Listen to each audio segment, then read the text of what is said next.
y ya tenemos a Andrés Durán, más El conocido chochólogo. como el chochólogo. Andrés, buenos días.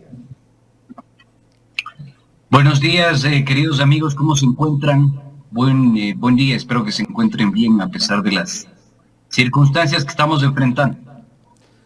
Eso sí, bueno, yo ando un poco mal de la garganta, con gripe, pero aquí estamos.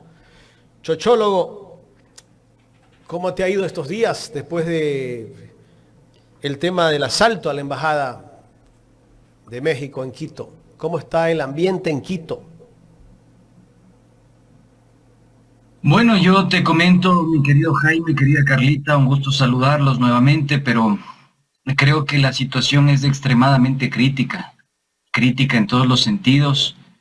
Eh, Hoy por hoy el país, digamos, no tiene una institucionalidad, carece de institucionalidad y creo que a todos nos ha conmocionado lo que sucedió el fin de semana, el día viernes, y cómo persisten las hostilidades de parte del gobierno nacional. Así que creo que el escenario no es alentador, por el contrario, creo que se vienen momentos más difíciles todavía para el país. La conflictividad sociopolítica va en ascenso. Hay actores que creo que el gobierno no está considerando dentro del análisis político, que es justamente la presencia de la CONAI y del movimiento indígena. Así que realmente el escenario es impredecible. Puede suceder cualquier cosa en nuestro país producto de las acciones de invasión del gobierno nacional a la embajada mexicana. Y acá en Quito la situación sigue caldeada, preocupada, incluso hasta la mayoría de ciudadanos se siguen preguntando por qué razón el presidente de la República y la Policía Nacional dieron la orden de invadir la embajada del hermano país de México. Correcto, vamos ahora sí con el tema central. Andrés Durán, ¿quiénes participaron en el asalto que se dio a la Embajada de México en Quito? ¿Cuál fue ese equipo policial que estuvo presente allí? Bien, yo creo que es importante que nosotros analicemos cómo se configura la materialidad de este tema, ¿no? Y hay datos muy interesantes que yo quiero compartir con ustedes, mis queridos amigos. ¿Por qué razón? Porque ustedes fueron testigos de que equipos de la Policía Nacional invadieron armados con bazucas, metralletas, digamos, armamento de grueso calibre, se treparon a la embajada mexicana y prácticamente la invadieron. Yo me preguntaba, y en las imágenes se puede apreciar, cómo estos grupos de alguna forma ingresan alevosamente a esta institución mexicana. ¿Y por qué no cuentan con los distintivos? ¿Por qué están con pasamontañas? ¿Por qué están encapuchados? ¿Por qué razón ni siquiera, digamos, existió el protocolo de dar la cara para justamente ese secuestro que se da? Porque no hay otro término. Es un secuestro que se realizó en contra del ex vicepresidente Jorge Glass. ¿Por qué un secuestro? Porque ya se le había otorgado el asilo diplomático. Ahora bien, ¿qué es lo que sucede en el marco, en el contexto de todo eso? Y uno se pregunta cuáles fueron los grupos tácticos que operaron en la materialidad de este delito. Y algunos dirán, no, pero es que están recibiendo órdenes. A ver, si tu jefe te dice, bótate del tercer piso o bótate de la punta de un rascacielos, no te vas a botar, pues. Hay algo en la Constitución que se llama cláusula de conciencia y está garantizada. Entonces acá la complicidad, primero, del comandante general de la policía, el señor Zapata, y de todo el mando policial que estuvo inmerso en la orden que dio para que se invada la embajada mexicana, incluyendo también, obviamente, la ministra de Gobierno, la señora Mónica Palencia. Entonces, ¿qué es lo que les propongo este día o el día de hoy, mis queridos amigos, mis queridos chochólogos? He realizado, digamos, una recopilación de testimonios de alto nivel de la misma fuerza policial que nos dieron algunas pistas alrededor de la intervención de la Policía Nacional a la Embajada Mexicana. Y realmente causa mucha sorpresa. ¿Por qué razón? Porque específicamente operaron 2 direcciones de la Policía Nacional en la invasión a la Embajada Mexicana. La primera, obviamente, la Dirección General de Inteligencia y la Dirección General de Operaciones. 2 instituciones que coludidas hicieron primero la recopilación de información, obviamente pinchar los teléfonos celulares, la intervención telefónica, las avanzadas de inteligencia para posteriormente alertar y fraguar todo este operativo. Esto ya estaba planificado. Por eso cuando uno analiza la militarización o los cordones policiales que se distribuyen alrededor de la Embajada Mexicana, uno puede ver la gradualidad con la que el gobierno de Daniel Noboa fue intensificando los operativos. Acá tiene que dar explicaciones la Policía Nacional de por qué razón hicieron esas intervenciones, bajo qué criterios técnicos, y por qué de alguna forma esta planificación obedeció a una orden expresa del presidente de la República, de la ministra de Gobierno y de la canciller Sommerfeld. Ahora bien, estas unidades, como lo digo, sin una orden específica no se pueden movilizar. Sin embargo, yo creo que es importante hacer una salvedad. Esto que les decía yo al comienzo, de si tu jefe te dice, bótate del rascacielos, tú no te vas a votar. O sea, vas a decir, a ver, señor presidente, y es lo que tuvo que haber realizado en su momento el comandante general de la policía.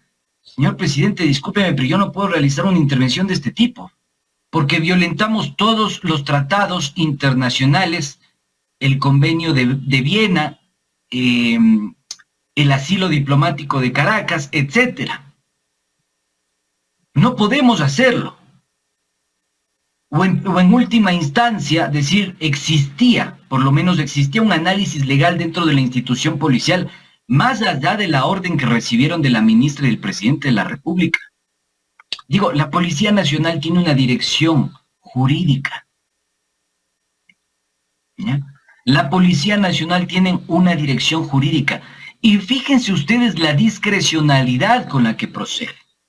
¿Por qué razón la discrecionalidad?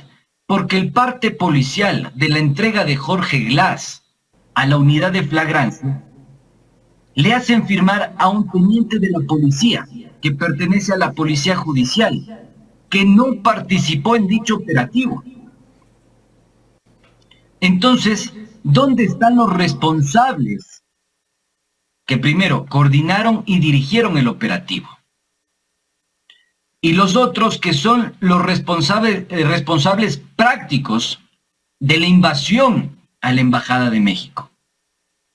Eso es lo que tiene que preocuparnos, porque a la final el parte policial, y un parte policial no es cualquier pelito de cochino, mis queridos amigos, el parte policial termina siendo un elemento de convicción en medio de un proceso judicial, porque relata los hechos, relata la flagrancia, relata cómo sucedieron los hechos.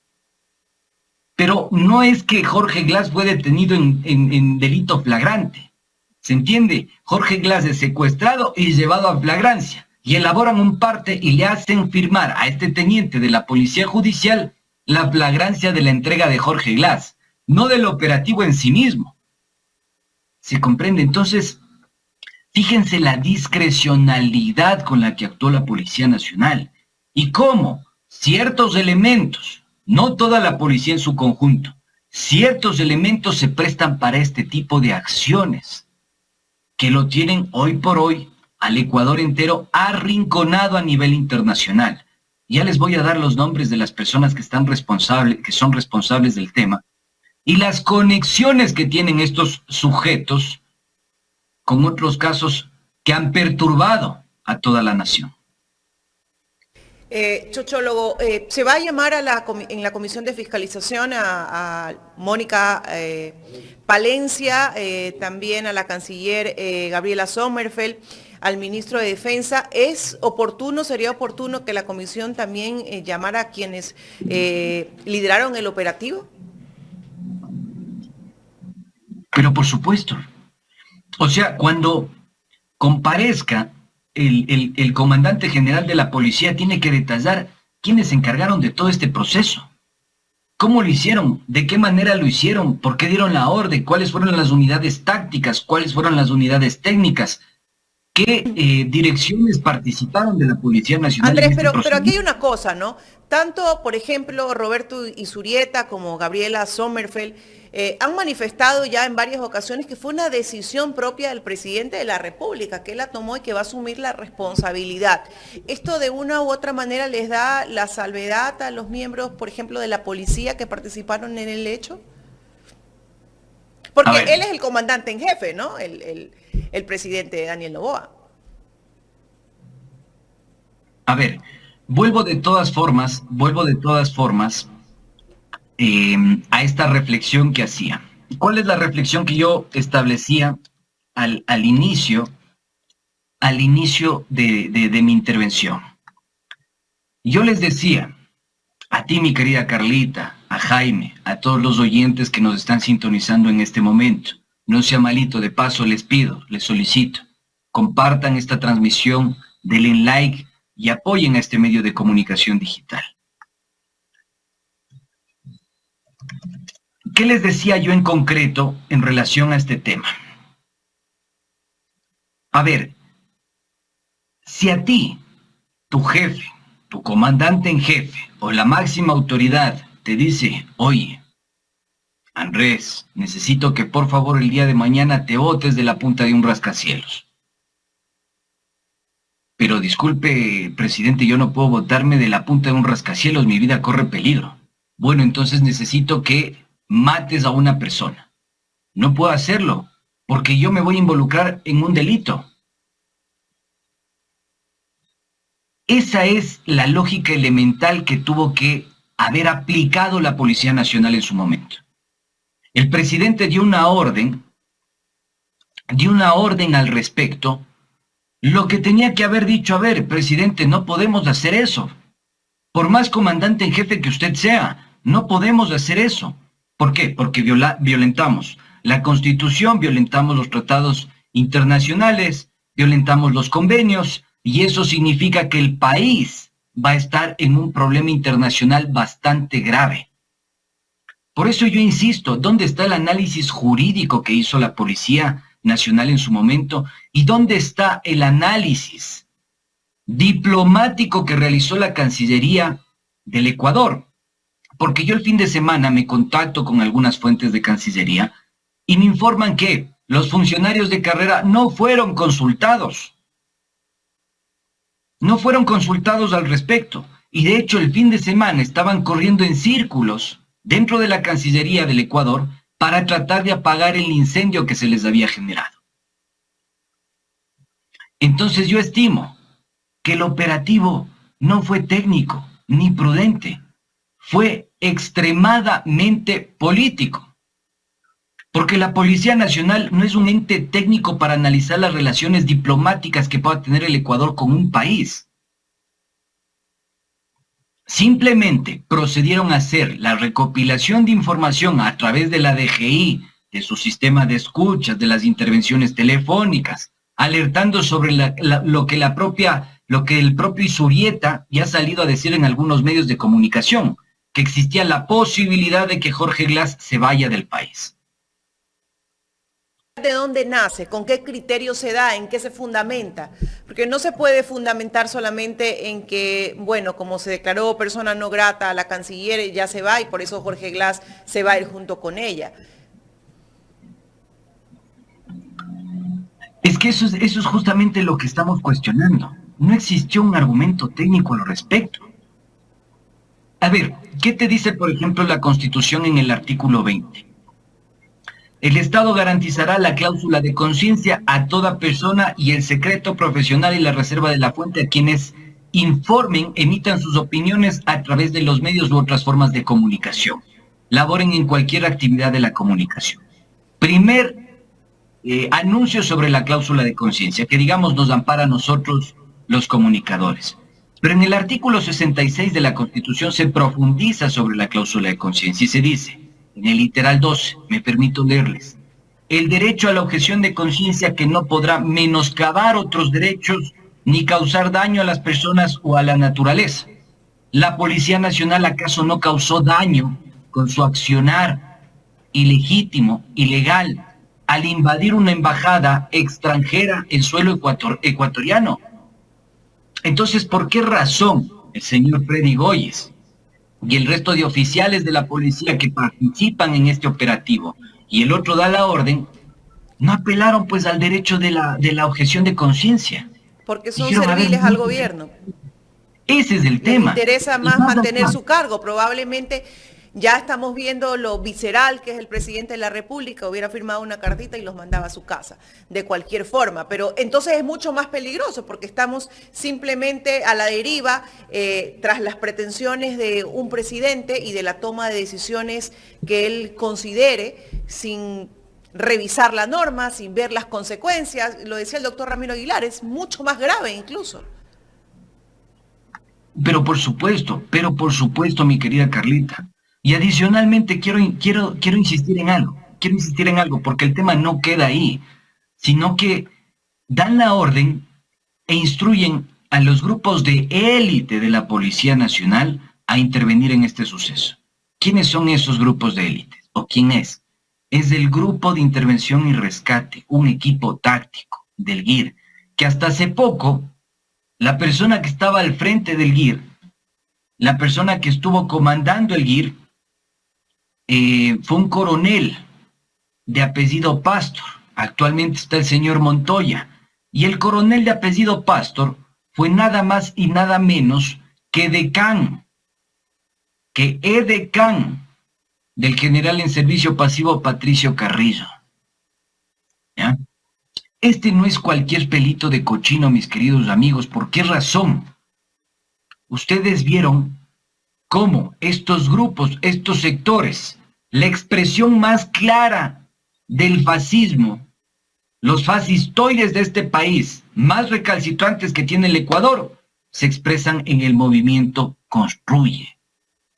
Y los equipos de la policía que operan detrás de esta jugada tendrían una importante cercanía con el ex candidato de la Asamblea Nacional del movimiento Construye, el general en servicio pasivo, Patricio Carrillo.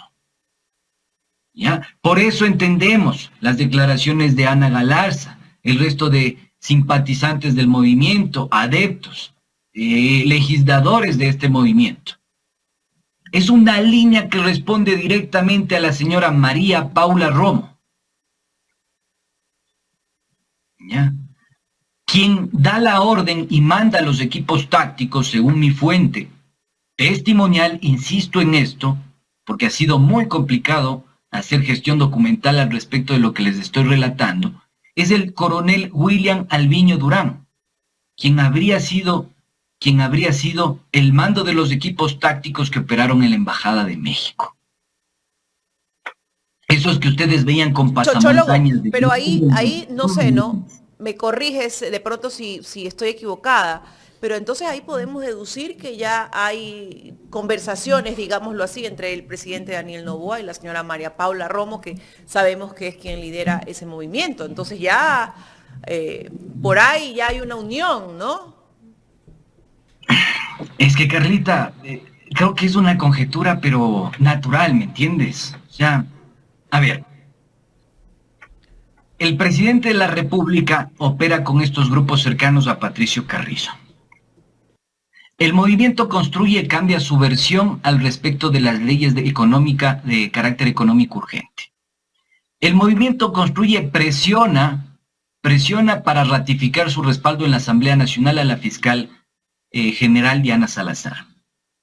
El movimiento Construye presiona y aplaude el accionar y el proceso de violencia y de invasión a la embajada mexicana en Ecuador. Y el movimiento Construye ha perifoneado todo este tiempo, cualquier cortina de humo que denigre la imagen del correísmo. Entonces creo que es elemental. Y adicionalmente, gente muy cercana al señor Patricio Carrillo, quien es el brazo derecho de María Paula en el Ecuador, y creo que no es novedad para nadie, es la que estuvo detrás del asalto a esta embajada extranjera mexicana en el Ecuador. Entonces díganme ustedes si el acuerdo no es pues entre el señor Daniel Noboa, el Movimiento Construye y María Paula Romo. Por ahí hablan de una nueva mayoría en la asamblea, hacer nuevos bloques, ya se empiezan pues a mover ahí las cosas. Chochólogo, pero para que entre a operar María Paula Romo, tiene que haber algo. No creo que se ponga las órdenes por decir voy a ayudarte. A ver, yo con esto no quiero decir que Romo está directamente en esto. Estamos haciendo conjeturas, efectuando conjeturas al respecto de la materialidad de la invasión de la policía a la embajada mexicana. Los vínculos, las secuencias dependientes. ¿De quién dependen estos grupos? Bueno, en su momento tenemos a un edecán que trabajó directamente con Patricio Carrillo, ¿ya? Que estuvo al frente del GIR, ¿ya? Entonces, yo creo que lo elemental acá es ver con claridad que la línea más radical y fascistoide que tiene el país de la Policía Nacional estuvo detrás del operativo, ¿ya? Es esa misma línea que reprimió a los manifestantes en octubre de 2019. Es esa misma línea que reprimió a los manifestantes en junio de 2022. Es de esa misma línea que se ha pronunciado en contra de la represión y a favor de la represión. Y es de esa misma línea que terminó después secuestrando al líder del movimiento indígena de la CONAIE, Leonidas Issa. Entonces yo me pregunto, y aquí hay que pensar a la Policía Nacional también como un espacio de disputa, porque los generales manejan sus líneas, responden a intereses, y creo que el caso León de Troya evidenció el conflicto de interés, sobre todo con la señora conocida como la madrina, que quería ascensos y pretendía ascensos para unos y para otros. Chochólogo, ¿quiere decir que Patricio Carrillo todavía tiene injerencia dentro de la policía? Pero por supuesto, y fíjate, gracias a esa pregunta, porque actualmente les quiero detallar un poco cómo se configuran las piezas dentro de la institución policial. Actualmente, la DGI se encuentra en manos del coronel Fausto Patricio Íñiguez Sotomayor, hermano de Manuel Íñiguez, del general Manuel Íñiguez Sotomayor, quien fue en su momento el segundo al mando de la policía en el gobierno de Lazo, ya, que estuvo abajo de Salinas, abajito de Salinas. Salinas quien responde a la línea de la señora María Paula Romo, con las diferencias que pudo haber tenido con Patricio Carrillo, pero responde a esa línea. ¿Cuál fue el papel que cumplió este señor Fausto Íñiguez en el gobierno de Lazo? Fue nada más y nada menos que el subsecretario de Migración, encargado de no entregar los movimientos migratorios de Danilo Carrera, Dritanjic, Lalangui y la estructura que es conocida por la propia Policía Nacional como la banda delictiva de los albaneses, en medio del juicio político. ¿Cuál era el justificativo? Que no puede entregar a la Asamblea Nacional datos personalísimos, cuando la Ley Orgánica de la Función Legislativa establece claramente que el legislador podrá acceder incluso a información de carácter reservado, con la condición de que no se divulgue esa información. En este caso los datos eran personales, se quería establecer vínculos de los movimientos entre Carrera, Jica, Lalangui y toda la estructura delictiva de los albaneses. ¿Quién estuvo como subsecretario de Migración? El señor Fausto Íñiguez. ¿Quién es actualmente el director de la DGI? Ahora, Chochólogo, ¿por qué tuvieron que recurrir a ese equipo de, podríamos decir, de élite de la policía para que participe justamente en el asalto a la embajada? Tal vez los otros no querían ir. No, a ver, en la práctica, lo que te dije, mi querido Jaime, en ¿No la son más práctica serviles? no sé si son más serviles, pero en la práctica hicieron firmar un parte policial a un teniente de la policía judicial. Es decir, para ponerlo en criollo, que en papel los manes no constan. Entonces es como si no fueron. Y hay que averiguar si realmente se elaboró el parte policial del asalto y la invasión a la embajada mexicana. Ahí está el desafío también de la propia Asamblea Nacional, se llama comparecer. A ver, señor comandante general de la policía, por favor, sírvase a entregar el parte policial del asalto a la embajada mexicana y detalle los nombres y apellidos de los oficiales de la Policía Nacional que estuvieron presentes detrás de esa intervención. ¿Ya? Porque, fíjate, y acá vamos a profundizar un poco. Sé que estamos contra reloj, pero vamos a profundizar un poquito nada más. Finalmente, ¿quién habría dado la orden para que intervengan estos grupos tácticos? Se hagan los operativos después de las escuchas telefónicas, las interceptaciones y demás. El general Freddy Goyes Silva, quien se encuentra en la Dirección General de Operaciones. Ya él es el director nacional de operaciones. Es el general Freddy Goyes Silva. Les recuerdo, mis queridos chochólogos, porque a veces la memoria es frágil. Goyes es mencionado en 4 ocasiones en el informe León de Troya del Frente Parlamentario. En medio de la disputa o de las disputas por los ascensos de los generales, lo que les decía hace un momento. Les voy a decir textualmente qué dice el informe. Con fecha 6 de agosto de 2021, mediante el informe técnico jurídico número 2021-103 CSG Policía Nacional, suscrito por el director de asesoría jurídica y el secretario del Consejo de Generales de la Policía Nacional a la época, se informó que los coroneles de la policía de la 54ª promoción de oficiales de línea han cumplido con los requisitos establecidos en el 94 del COESCOF.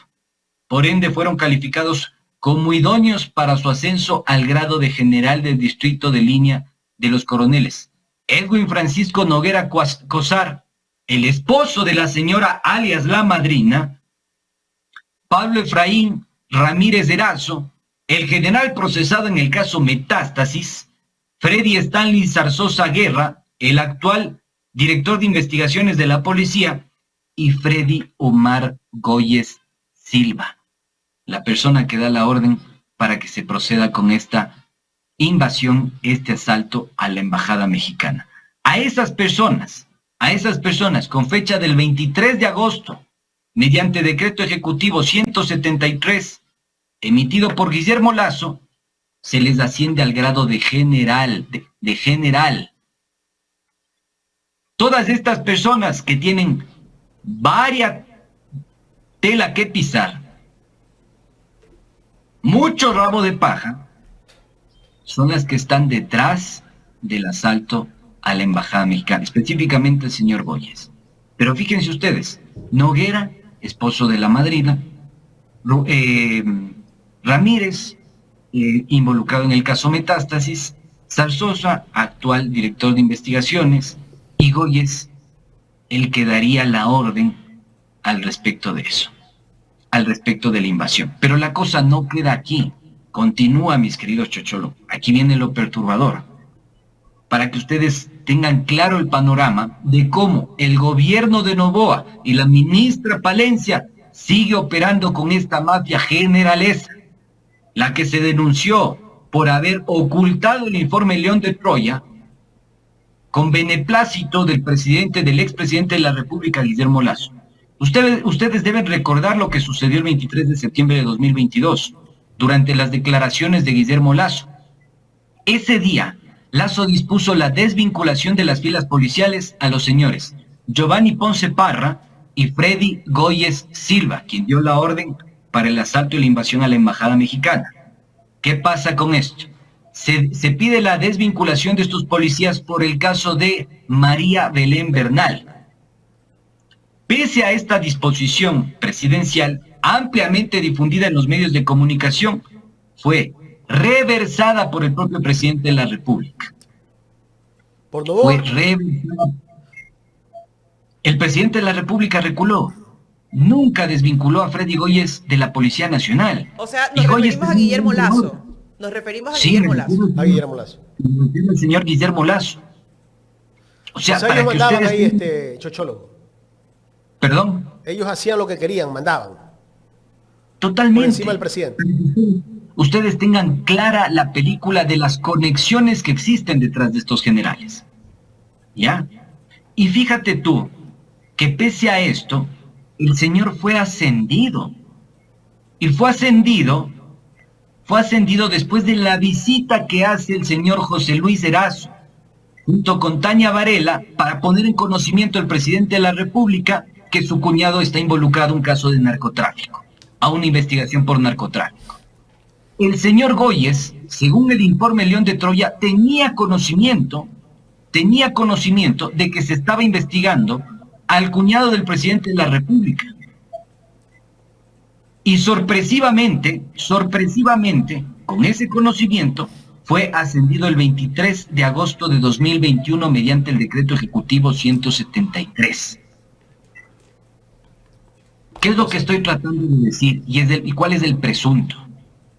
Que estos generales se mueven en circunstancias escabrosas, complicadas, y presionaron a la autoridad a través de información privilegiada para tener estos beneplácitos, estas prebendas, y que puedan ser ratificados como generales de la Policía Nacional. No lo digo yo, lo dice el informe de León de Troya del Frente Parlamentario de la Asamblea Nacional. Ese es el antecedente del general que da la orden para invadir, para secuestrar al ex vicepresidente de la República, invadir la embajada mexicana en el Ecuador.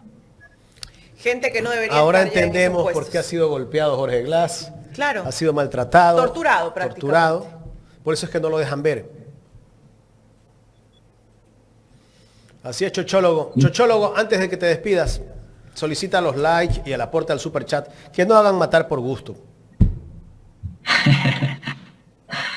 Así es, mis queridos chochólogos, tengan la bondad, no hagan arriesgar por las vainas, o sea, colaboren, aporten, suscríbanse, interaccionen con nosotros, compartan, denle like y muy pronto espero que haya más revelaciones, más datos perturbadores para compartir con todos ustedes. Mi querida Carlita, querido Jaime, les agradezco muchísimo por el espacio y espero que se encuentren muy bien. Les mando un abrazo. Carlita me pregunta, ¿cuándo viene el Chochólogo a Guayaquil? Cuando me inviten. Bueno, está invitado. Espero que la próxima semana pueda visitarlos. Encebollado con canguil, Con canguil, por favor, con canguil. no con chifle. No. Muchísimas gracias al chochólogo Andrés Durán por su intervención. Bueno, ahí están datos que nos revela Andrés Durán y que se ponen en contexto de esta situación que se vive actualmente y de lo que pasó justamente el día viernes de la semana pasada con la detención de Jorge Glass.